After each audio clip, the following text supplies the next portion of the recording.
Hello, everybody, and welcome back to another episode of Containers on the Couch. I am actually quite excited about this episode because we're going to be talking about a feature which a lot of our customers have been asking for a good amount of time.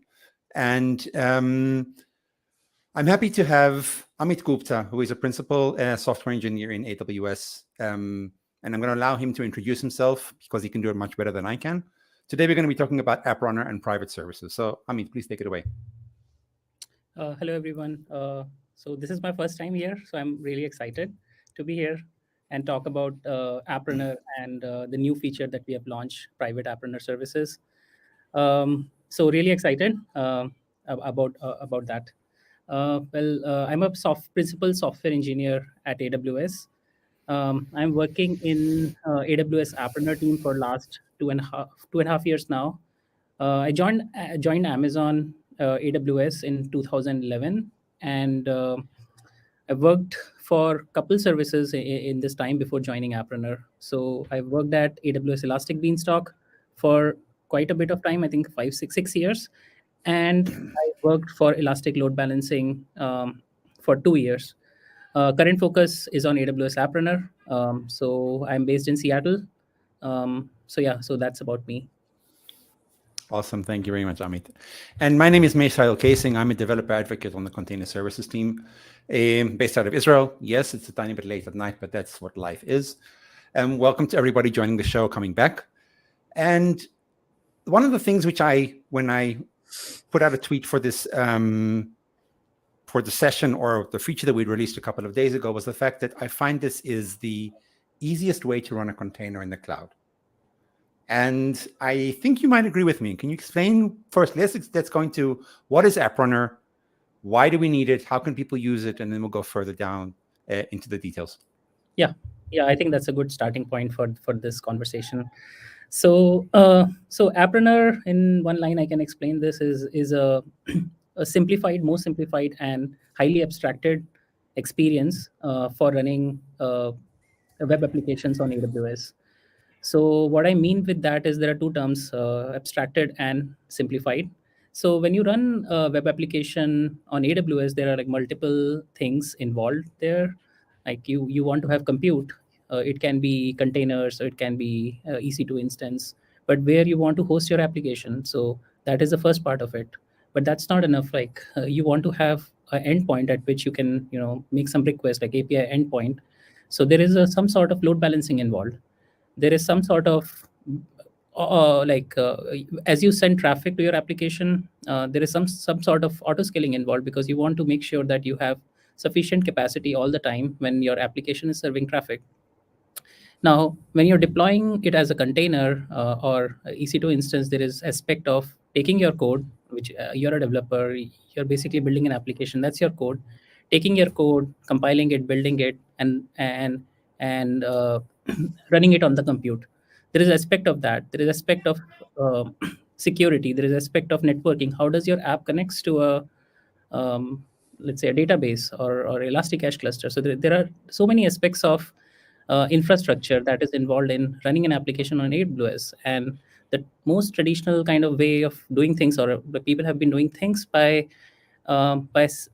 combining like multiple services that AWS provides. So we have, for all the aspects that I've just mentioned, there are single service for each of them. We have EC2, we have ECS, we have load balancing service, we have auto scaling, we have code build service for building your code.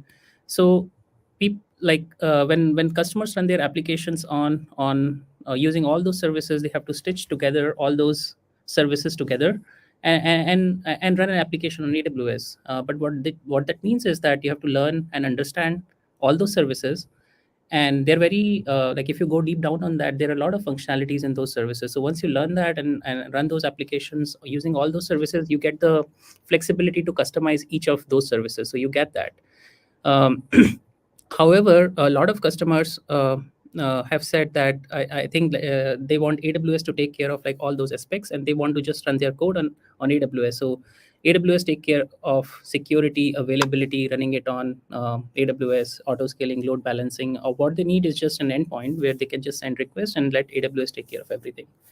So uh, Apprunner is that service where we want to take just the application code, make it super, super simple for customers to run their applications on AWS Cloud, taking care of all the infrastructure management, all those things that I just talked about, taking care of all of that. So that's the simple part of it.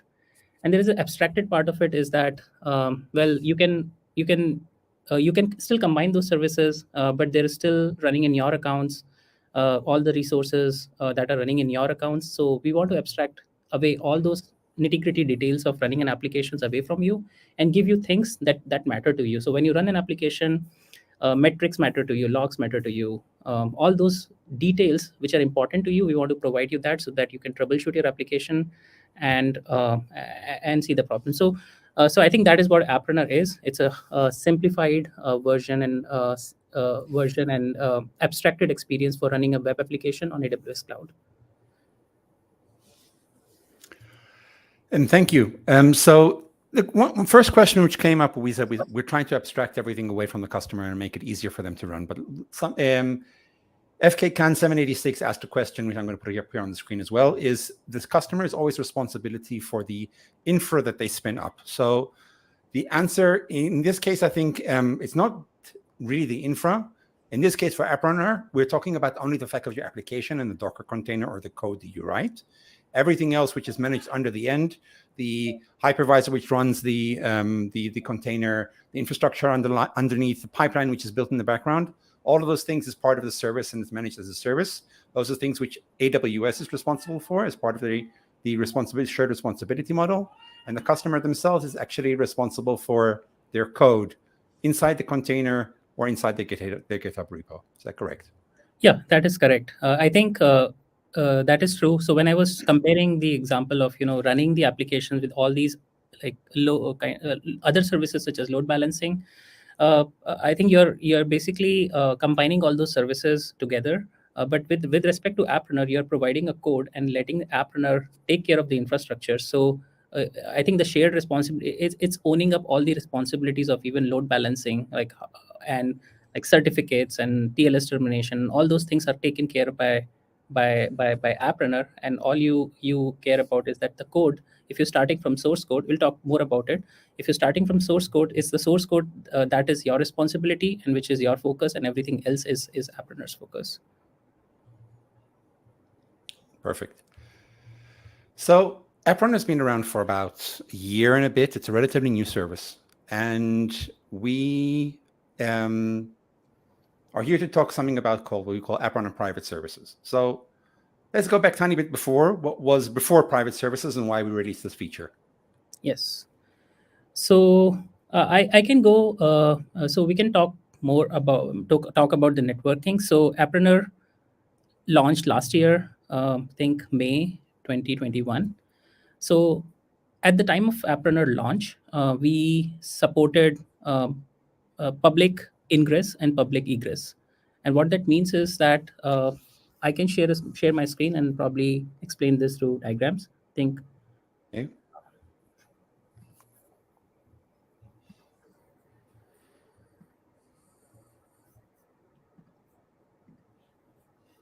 So here we go. Hold on a second. Yeah. You can see my screen, right, Mahesh? Yes, we can. Perfect. Thank you. So this is an Apprunner service, and you can see that the traffic to an Apprunner service, this is the mode that we launched at GA, where the incoming traffic can come over a public internet, which means that so when you run an Apprunner service, it gives you an endpoint, and that endpoint is public. It's only reachable via internet. So that was the incoming mode. And the outgoing mode was also was also the same. Your Apprunner tasks where our application is running can only connect to public endpoints. So this was the mode that we launched last year when we launched Apprunner at GA. Obviously, this has limitations where when Apprunner service, for example, wants to communicate to private databases or private resources in customer VPCs, this mode doesn't help since it can only talk to public endpoints. So the only way to do this outgoing traffic was to connect to some public entities. Like you can still connect to DynamoDB because that's a public endpoint. but you cannot connect to private relational databases in your accounts because they have a private IP address. On the incoming traffic side, it's the same thing because your application has a public endpoint, so it can only be reachable via public internet. It cannot be reached from a public from your private VPCs. So which means that an app runner service was a public incoming traffic and public outgoing traffic.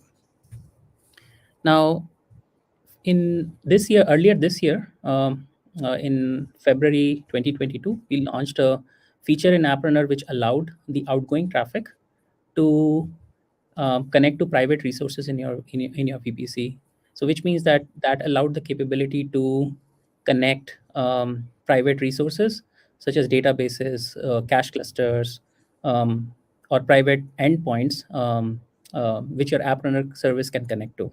But still, we didn't tackle the problem of an income, no, the feature of an incoming traffic where what if we want to make the private service app runner service itself has a private endpoint and I want to reach that app runner service from my VPC. So that was a missing feature in February 2022, and we are completing that story um, with this launch of private app runner services. And this is a diagram. What we have launched is the incoming traffic now can be private too, which means that your app runner service can have a private endpoint and it can be accessed from your VPC through a private endpoint.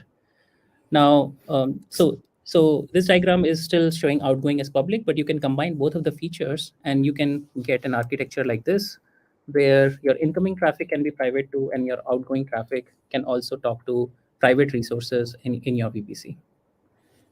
So let me stop you here for 1 second because there's a lot of concepts here which I would like. But the most important thing is, why is this important for customers? Why do they have to? Yeah. What were customers asking for to say, why do I need to have my application running in my VPC? Yeah, that's a good question. So from customer perspective, like if you think about it, I think there are multiple use cases that this feature enables for customers. Customers, they want to run internal backend applications when you're working on a microservices architecture. You have services which are public facing, but they are like behind the scenes. You're running internal applications. Your public service might be calling to these private services. So without this feature, customers cannot create. Sorry about that. Yeah. So without this feature, the customers cannot create private endpoints like cannot access these services privately. And now with this feature, it allows those backend services which are part of those microservices architecture to be created within app runner. It also allows sometimes customers, they have applications which are just used internally, like standalone applications, not part of microservices architecture, like some kind of internal dashboards, such kind of applications. Now app runner can also power those applications. Now other than that, sometimes people might also want to make something public, but they don't want to make it public at certain point in time. So if you're in a, like for example, if you're developing a service which you want to make it public eventually, but now you're still testing it, you want to keep it private. The other parts of Okay. it is that we have the way we have enabled this private feature is through a concept we call as private link, and we can talk more about that. But what that means is that if you're running even in on-prem, and if you want to access a service from on-prem, that's also possible today. So it opens up multiple use cases where people want to put a service, put an application within app runner, call it from, make it part of a microservices architecture, or they can be standalone internal applications. They can call them from VPCs, or they can call from on-prem applications as well. Okay. So there was one question which came in from our viewers from Cloud Server 32, and the question is: does App Runner use ECS or EKS under the covers? Because we know, of course, containers need to have a computer or a virtual machine running it, and that virtual machine has to run under some kind of EC2, and we, of course, use some kind of orchestrator. So what does App Runner use at the bottom underneath? Yeah. So App Runner is built on top of ECS and Fargate. So underlying it is using a lot of AWS services that we talked in the beginning. And for compute, it's using ECS and Fargate. So it's built on top of ECS and Fargate, where all your applications are running on Fargate tasks behind the scenes. Okay. So you wanted to give us, I think we're containers on the couch. We like to keep it technical, and let's see how this works. That would be a good thing to think I could start working, see, because I wrote a blog post on this and it's also available. I'll put the link over here in a second. You wrote a blog post about describing all the network modes, but I think it's easier to see live how this works and that we're actually walking the walk and talking the talk. So take it away. Okay, sounds good. So before we start the demo, I just wanted to give like few concepts out so that it helps us in understanding the demo. So I think in the previous pictures, what we have seen is that your Appreneur services, which are running in the right side of the picture, they are running in Appreneur VPCs, and they're running on top of ECS Fargate. So behind the scenes within Appreneur VPCs, we are running Fargate tasks. Now, what we are the feature that we are building is we are building the private connectivity from your VPC to the Appreneur VPC to your application, which is running in the Appreneur accounts. And the way we have done this is through a concept or another AWS service, which is called as private link. And the private link endpoints, private link is the service which allow private connectivity from your VPC to AWS, and it does not use any internet gateway or net gateway, which means in your VPC you don't need to have net gateways and internet gateways to reach to an Appreneur service. And so and we'll see this in the flow also, that how you can see the how this blue arrows, these are the requests which we are making to the Appreneur service, which are flowing in through the VPC endpoint through the within the AWS cloud to the Appreneur VPC. So this is how the traffic actually flows. So your private resource, which is your calling service, who wants to communicate with the Appreneur service, needs to know the Appreneur endpoint. The traffic flows through the VPC endpoint to the Appreneur VPCs. Okay. Then I think, so in this demo, what I want to show is that I want to build an application. I think it's there in the blog post also, and we'll share the links to the blog post later. Will do. So we are building a leaderboard application in this demo where we have two services. Both services which are running on Appreneur, and one is the front-end service, which basically has the responsibility of the UI part of the application. And on the right-hand side, we are running a backend service, and that backend service has the responsibility of the calculations of how the rankings in the leaderboard application is calculated. The one more thing here is that this in between is a customer VPC, and on the left side is the Appreneur VPCs, and the right side is the Appreneur VPC. So both the services, front-end and backend, they are Appreneur services, so they are running in Appreneur VPC. And then we are connecting them through the customer VPC. Your backend service connect to an RDS database, Redis cluster. A Redis cluster, we are storing some of the ranking details. So your backend service connects to a Redis cluster, gets the information. It's a private service. Your front-end service is a UI. That front-end service calls the backend service, and the backend service gets the data from Redis privately, and then provides that data back to the front-end service. So if you look at the incoming flow, the public service gets the incoming traffic. The public service connects privately to a customer VPC where there is a private endpoint for the backend service. So your outgoing traffic flows through the VPC interface endpoint back into the Appreneur VPC. Back to the backend service. The backend service connects to the Redis cluster privately, and then the response flows back to the front-end service, goes back to the customer. So this is the flow that we're going to build, and we're going to build it step by step so that we can answer questions and we can understand what's actually going on. Okay.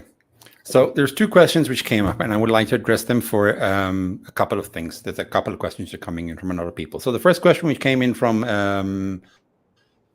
who was it? Where was the question? I'm sorry. What is the case that you would choose? We have a number of container services available today in AWS. We have ECS, we have EKS, we have Fargate, which is the compute platform that you can use either in EKS or in ECS, and we have AppRunner, and there is a number of other things that you can use services on AWS as well. When would a customer or a user choose AppRunner specifically for their purpose? What would be the benefits? Okay, yeah, that's a great question. So at AWS, we offer multiple choices to the customers, and I think there are like different characteristics of, and it depends on the application type, and depends on the experience that customers have in running applications. So AppRunner is a simplified experience for running these web applications. So if you're running a request response application, like AppRunner is the place to go. However, if you want so AppRunner is an abstracted experience, so it offers like lesser customizations within the platform. However, if you want like more customizations into what you want to do with respect to compute, with respect to load balancing, with respect to routing, so if you have like more complex architecture, I think you might have to go a little lower down the line. So you start with AppRunner, thinking if you're building something, and if you start kind of missing some kind of functionality based on the architecture that you are building, you go deep down and start looking at like ECS and EC2 and those kind of choices that AWS provides. Another aspect of it is the experience. I think most of the time when we say that when you run AppRunner services, if you have a team of infrastructure team within the company about customers managing like the infrastructure of AWS services, so Apprenner avoids that kind of thing because it's kind of behind the scenes managing the infrastructure. So it depends on the multiple things, where how much kind of uh, complex is your architecture of your application, how much your experience that you have with AWS, how much you want to invest in building that ops infrastructure team within your company. So all those choices, we have AWS offers all those choices, and it's up to the customers to make those choices. So, but I think if you're building a request response application, I would suggest we start with AppRunner, and then if your architecture becomes complex, which is not being solved within the AppRunner service, we go down the path and look at like other alternatives that are provided by AWS. So if I can kind of give a parallel, there are a lot of people that like coffee. And a lot of people like to make their own coffee, ground their own coffee, put it in their own percolator, whatever else it might be. There's always a way to do that. It depends on how much you want to tinker with your coffee. But if you want a cup of coffee, you can always go into a Starbucks or any other coffee shop as well. Get a cup of coffee, a macchiato or an Americano or a latte, and get the thing prepared for you in a cup. And you're ready, and you don't have to worry about how to make it, how much coffee to put inside, how hot it has to be, because you're going to get your cup of coffee. So in this case, AppRunner is a more, as we say, a managed experience, which allows you to worry less about all the underlying things of scaling, of monitoring, of deployment, of infrastructure, of networks, etc., and worry about the only thing which is really important, that is your application running in your container. Yeah, that's a good logic. Yeah. Awesome. So there's a couple of questions coming in, but I'll pop them in during the rest of the session. So let's continue with what we're going to show in the demo. Okay, sounds good. Okay, so I think first we are going to set up this backend service, which is connecting to this RDS Elasticache Redis cluster and getting the information. In order to do that, I think we'll look at the Redis cluster that I have in my account, and then we'll go through the AppRunner workflow steps on how we set that up. So let's start there. Okay, so I've already set up my Redis cluster that I want to show. Amit, if I can stop you for 1 second, can you make the screen bigger? Because not everybody can see from so far. One more, that's perfect. Yeah. Thanks. Okay, so I've already set it up because the cluster creation takes some time, and but I want to share what it is. This is a Redis cluster that we have created, and it has a primary endpoint through which you can connect to this Redis cluster. We have configured security. We have configured a security. It is created in a VPC, and we have configured a security group for the Redis cluster. So that is the Redis cluster part, and I'm gonna show more thing. And while you're going into the Redis cluster, there was a question: does the traffic from the app runner application to the Redis cluster also go through an endpoint, or is it I'm gonna directly have access in the same VPC? Yes, I'm gonna talk about that while we do the demo. I think I can answer this better. Perfect, thank you. So I just want to show that the Redis cluster is set. Yeah, so this is the Redis cluster. I'm on a EC2 instance right now, and that EC2 instance is launched in the same VPC where we have created the Redis cluster. I can log into the EC2 instance, and then from here, I can I can see the contents of the Redis cluster. So I've already put out some information that we would need, the app needs. So there is some leaderboard data that we have put it within the Redis cluster, and these are the details where there is a name. So these are all the players who are playing this leaderboard game, and there is an ID associated with it. So Alice, Bob, Carol, these are just names that I've added So it. you're populating the database with Redis with the information we need. Yes, so it is already populated. I'm just showing that it is populated. Awesome. Okay, so this is where we are. So we have already set up, we have the Redis cluster. Now we're gonna see the app runner side of things. And I want to go back to the diagram just to answer that question first before moving in. So this is the backend application that we are setting within app runner. The Redis cluster is running in the customer VPC. So your application wants to connect to this Redis cluster. So for this one, we are going to use the feature that we launched um, earlier this year, which is the VPC egress feature, VPC egress feature, where the task or your application can connect privately to a customer VPC. And we are also going to use a private feature because we want to make this particular service private so that the front end service can make those calls privately to the private app runner service. So we're going to see both the things here together when we are setting up this backend service. Okay, so now going back to the app runner console, I'm logged out. Okay.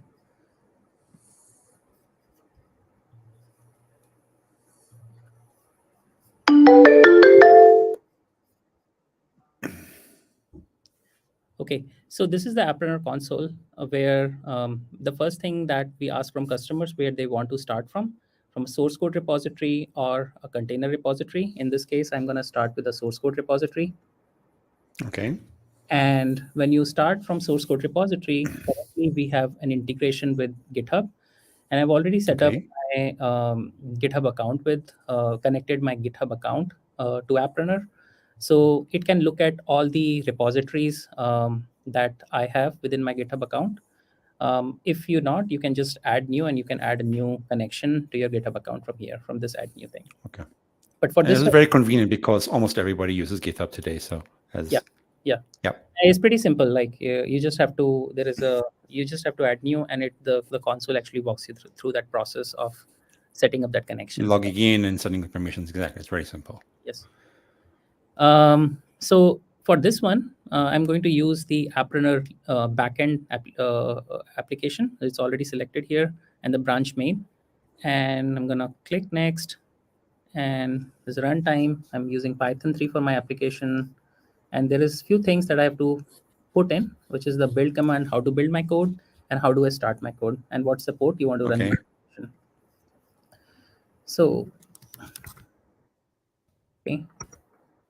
And this is how I want to run my application, and the port that I want to run my application is 8000. Okay. These are the three things. Pretty self-explanatory because we are starting from source code. How do I build it? How do I run it? On what port should I run it? Now I want to give some name to this service, and I'm gonna say leaderboard backend service because it's the backend service that we are building. And I want to I have I should show. I have basically set up. This is the sample where this is the backend application, and if you see that this backend application, it talks to it's a front end. Sorry, this is the backend application which talks to the Redis cluster and through an environment variable and gets the data from there. So I'm going to set an environment variable here, providing the URL for the Redis cluster where my app for the backend service that wants to connect to. So Redis URL and the endpoint that I want to connect to. So I've already set up the endpoint now. Now I think everything is a default. We don't need to change it. The auto scaling is default. Health checks are default. The security, I don't need a role to connect to anyone. So, and I'm using the AWS provided security key. So we go to the networking section. That's where we have to understand different options on what we are trying to build here. So for the incoming traffic, we definitely need a private endpoint here because this is the backend service. I don't want to make it publicly available. So I choose like private endpoint. The moment I choose a private endpoint, it gives me options on where do you want to, which VPC do you want to make this endpoint private? And these are all your VPC interface endpoints that are listed here. And I can select one or I can create a new one. I'll just go through the flow of how do you create a new VPC interface endpoint. So here there are, you just choose the VPCs where do you want to have, where do you want to create that private connection from your customer VPC. Choose a security group. This is important because any traffic which is originating from the VPC that you have selected above, you have control over what traffic can come into this app runner service. So this is the place where you can configure the security access within the VPC, even who can access your app runner service. Then you choose certain subnets, these two, and you can name it and you can create an interface endpoint. I'm not going to create one because I already have one. So, but I can just select the one which I created previously, which has two subnets and security group. So this is the only thing that you need to do for a private incoming traffic. And the Okay. outgoing traffic is now your app wants to connect to the Redis cluster. So you choose a custom VPC and you choose a connector. How do you want to connect? Where is your Redis cluster is running? So again, I will go through this flow, but I have already set it up so we can do this. So it's the same thing. Your VPC connector is for outgoing traffic. So you choose a VPC. Where do you want to connect?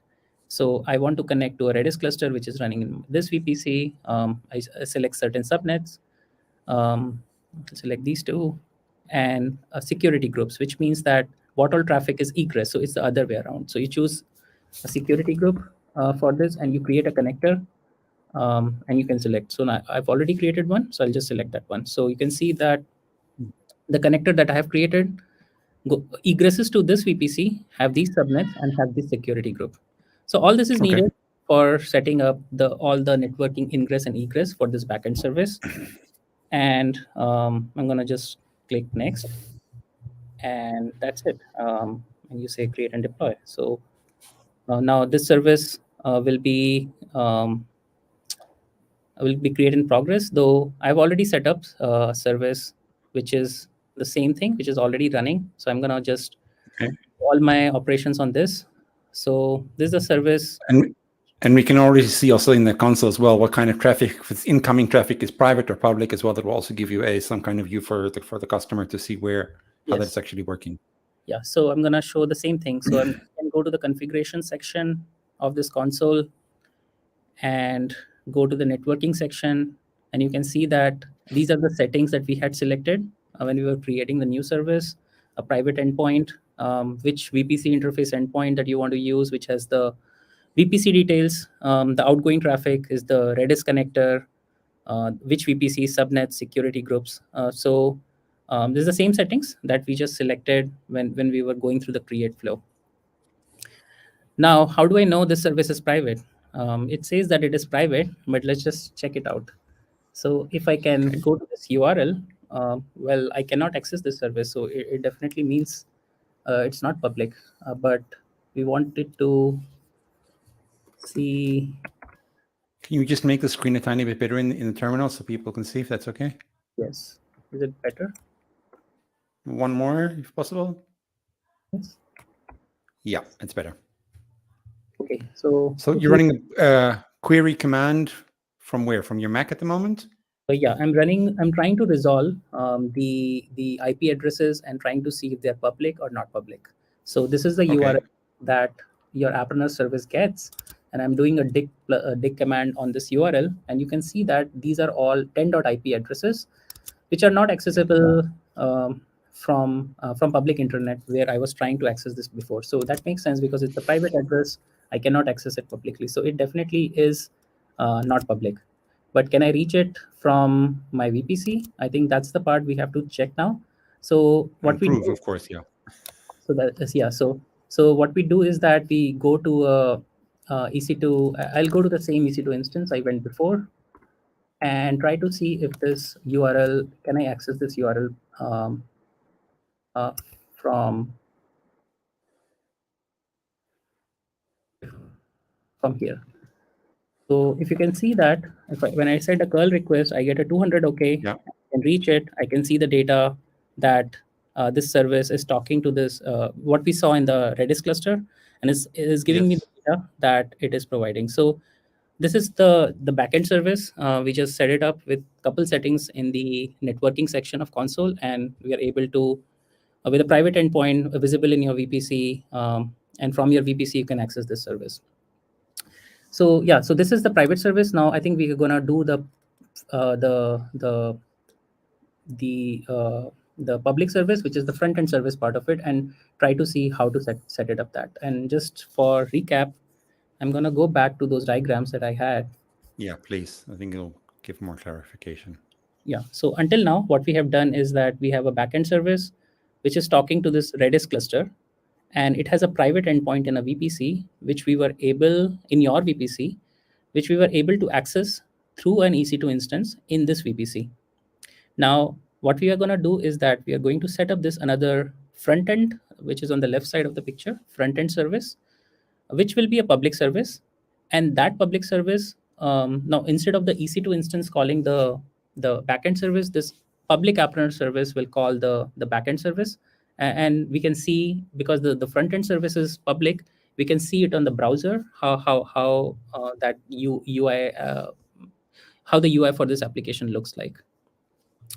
And if you can see, the networking section for this service is that the incoming traffic is public, and then the outgoing traffic is private, because the outgoing traffic wants to connect to an endpoint in the customer VPC, which is the private endpoint for the backend service.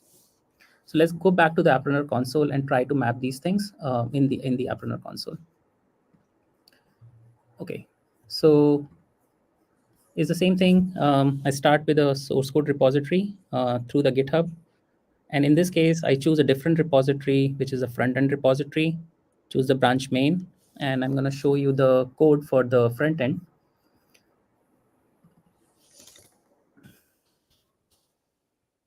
And again, I'm going to ask you to make it a tiny bit bigger, please. Yes. Yeah. So this is the app. This is the code for the front end. And if you can look at this also, it relies on an environment variable where it's trying to get the URL for the backend application and trying to make a HTTPS call to that backend URL and trying to get the leaderboard data and then showing into an HTML, which is also part of this application. So there's an HTML, bootstrap HTML, where we are feeding the data that we are getting from the backend application into this into this HTML. So Okay. okay, so let's go back and start creating the service. So now, same thing, using a Python tree, we need to enter the build run and the port. So I'm going to use the same.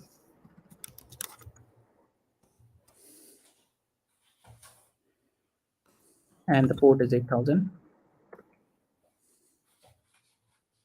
Go next. Let's give a name to the service. Let's call this as front-end service. And I need to add an environment variable, which is the backend URL.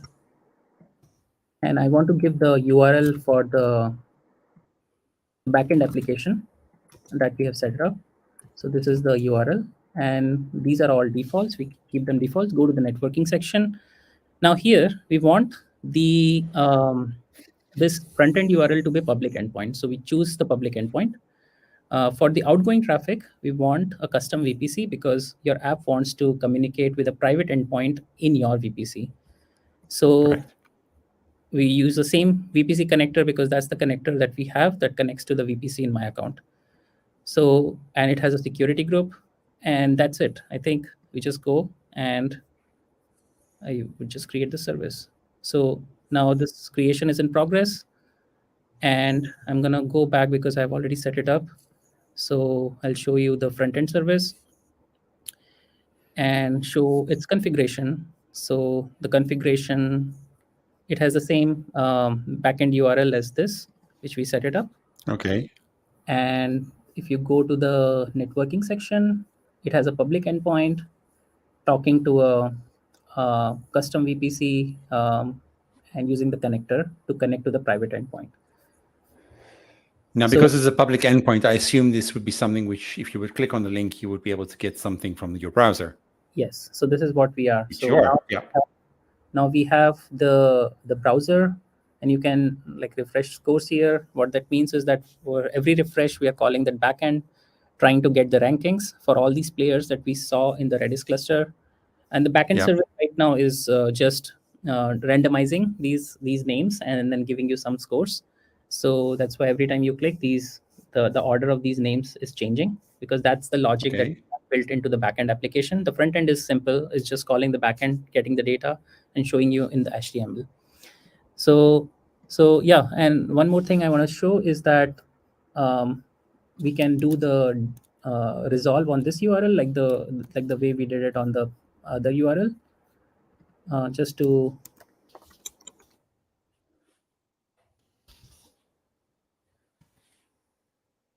since this is a public URL, and when you do a dig on this, these are not private IP addresses. These are all public. Yeah, the IP. public IPs. So that's why you can reach a public service and it can communicate with a private service. I want to show a little bit more on the logs. We have logs of this application, which can also show us more details about how your front end application is communicating to the backend. So these are all the logs that you can see from the app runner console itself. We have different logs, event logs, deployment logs. In this case, we are interested in the logs of the front end application. So I'm going to that section, clicking application logs, and here you can see, I'm going to zoom it a little bit more.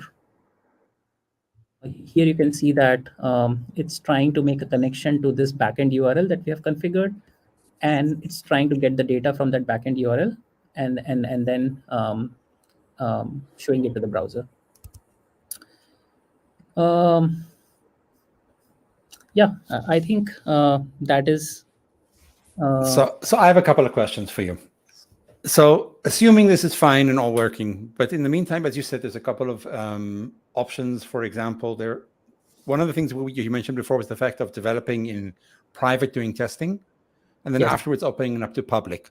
Yes. And does that mean that I have to deploy the service again, or is there any way just to switch it between one or the other?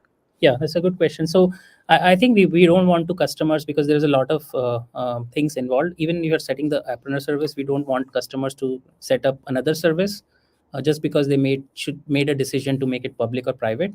So all these things, all this configuration that I just showed you earlier, they can be updated at any point in time. So you can. So this one is already public. So if you want, I'm gonna not do that, but I'm gonna show that we have that we can go back to this networking section. So there's an edit button. You can do that. You go back to this networking section, and at any point you can say I want a private endpoint and choose a VPC, or if you have a private service, you can choose back to the private endpoint and save your changes. So behind the scenes, App Runner will take care of your moving your services from private to public or public to private at any point in time. So you don't have to stick to that decision that you made when you're when you get the service. So there was one question which came in from H. Nishad, and I apologize if I'm butchering somebody's name because I'm sorry, but that's why I'm reading it. This is serverless. In other words, how isn't it? It's supposed to be serverless. So why are we setting resources for the service that we're running? Sorry, In other can words, you? the application we're talking about this is a serverless application. Yes, It's not a Lambda, but yes, it is a container. It's yes. correct. So we do have to allocate resources to the container itself, how Mhm. much CPU it can use, and how much memory it can use. Yes, Because it is a container in the end which is running in the background. It's not a function. yes. So, so the word serverless is a little bit misleading, as in the sense that there are servers all the time, right? It's more about the Yeah. management aspect of it, like who is managing those servers. So when you're running on, let's say, plain EC2, then and you're running your application on EC2, those EC2 instances are running in your account. So if there's any patching, if there's anything that needs to be done about software upgrades that you're running on those EC2 instances, it's your responsibility. It's not AWS responsibility, but it's running in your account. You're controlling the security. You're controlling all the settings that EC2 provides on that EC2 instance. However, when you're running this on services such as AppRunner, like you don't see those see that compute in your account. It's running somewhere. There is a server where is your application is running. You have configured things that matter to you, like for example CPU and memory, which is the choices that you have to control that what behind the scenes app runner allocates for you, but it's not visible to you. And the management, like the patching, wherever those hosts, like if there is any security vulnerability or anything in the OS that needs to be updated, it's all the responsibility of AWS, of App Runner service, to take care of that. So that is the difference. So between like serverless technologies and servers, where as a customer you're not thinking about the servers, you're just thinking about running your application, and behind the scenes AWS manages those servers for you. And in this case, App Runner is running this on Fargate, and Fargate is managing those servers for you. Okay.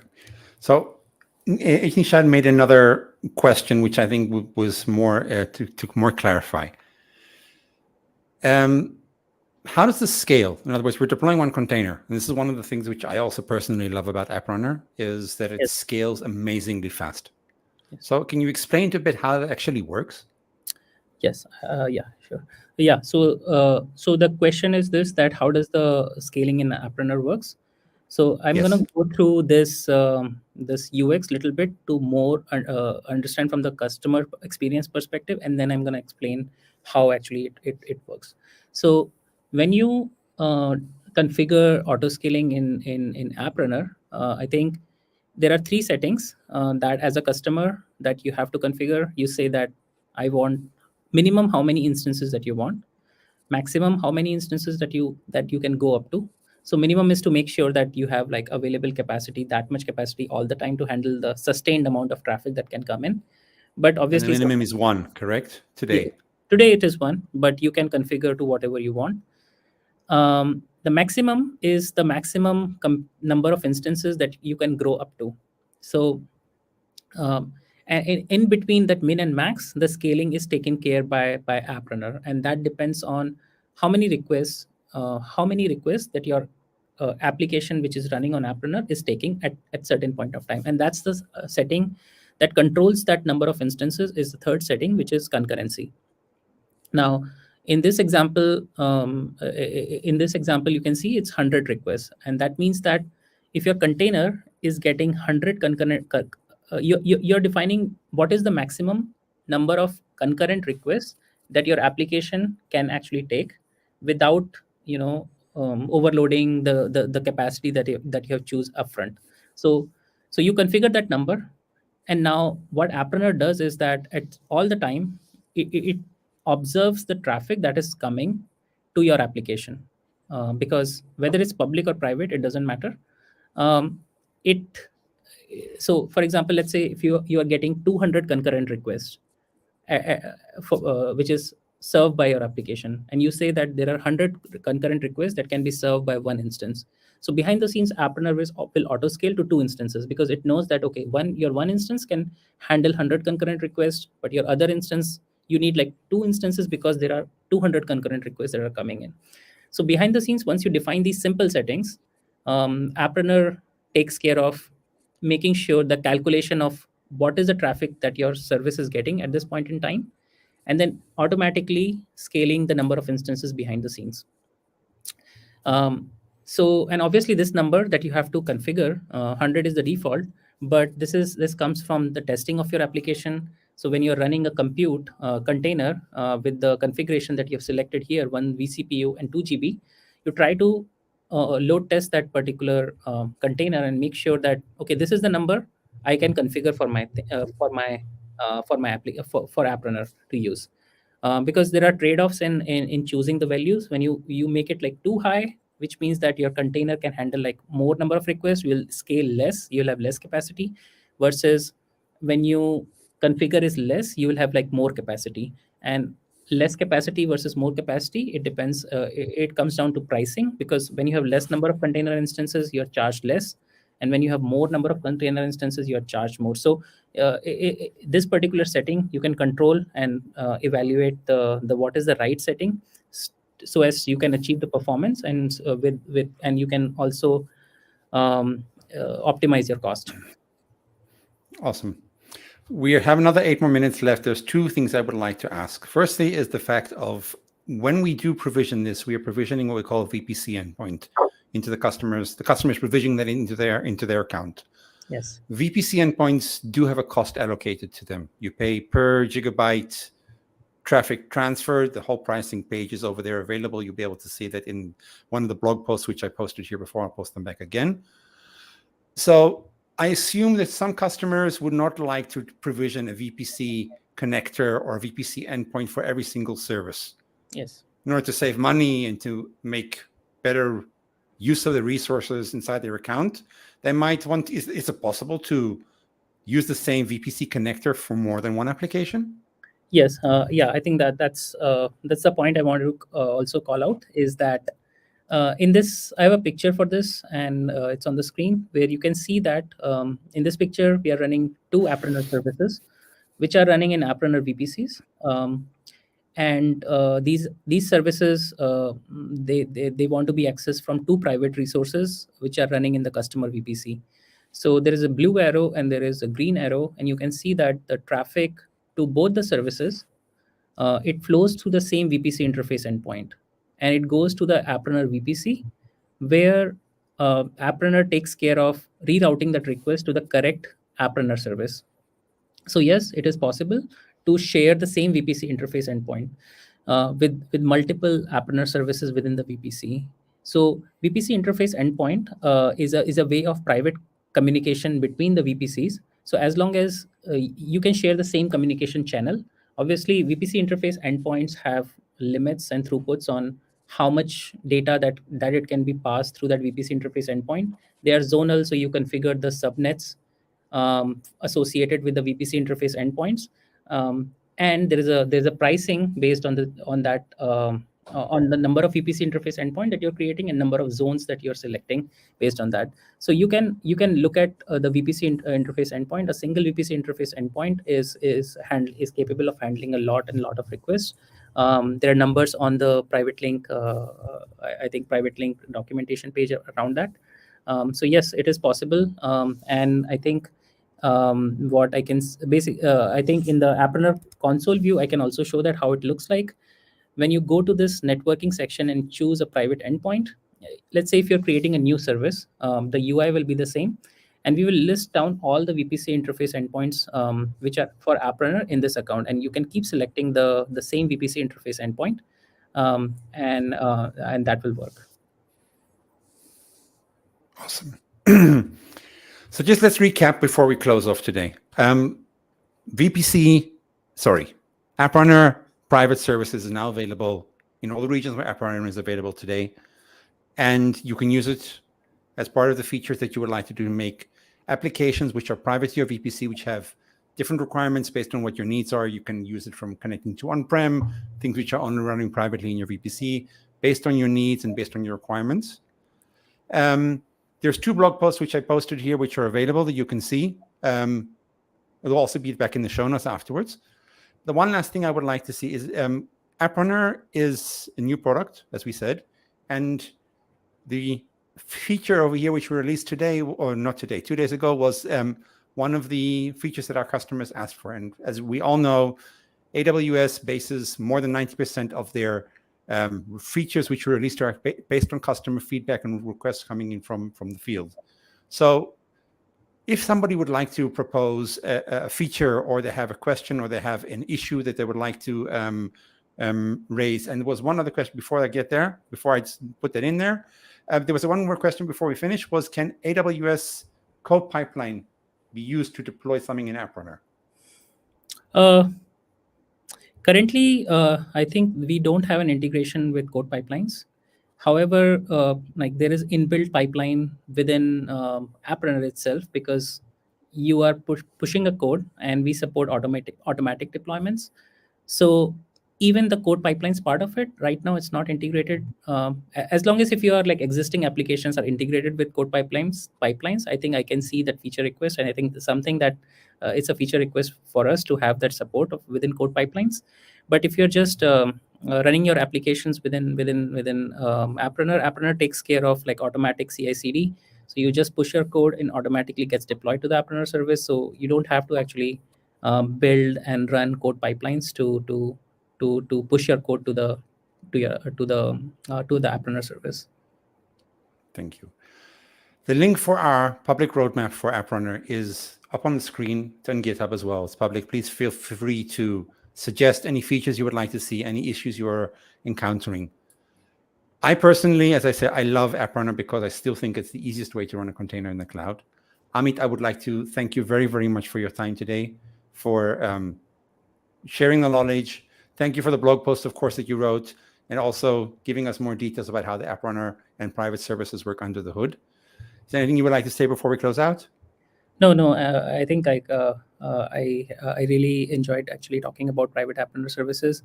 I would like people to actually try it out and post the feedback. I think we have a public GitHub roadmap for App Runner. We have a issue for private endpoints. So if people can try out, leave feedback, and it'll be good to see what kind of use cases people are actually solving with this feature. So looking forward to like how people actually, how customers use this feature within App Runner. Thank you very much. And if that is there's another way, you can also, of course, reach out directly to me on Twitter. My DMs are open. So it's no problem. Please give me a ping if you would like to ask a question or provide feedback. Please feel free to do so. Thank you very much for your time. Thank you all, and have a great day. Yeah, thank you, everyone.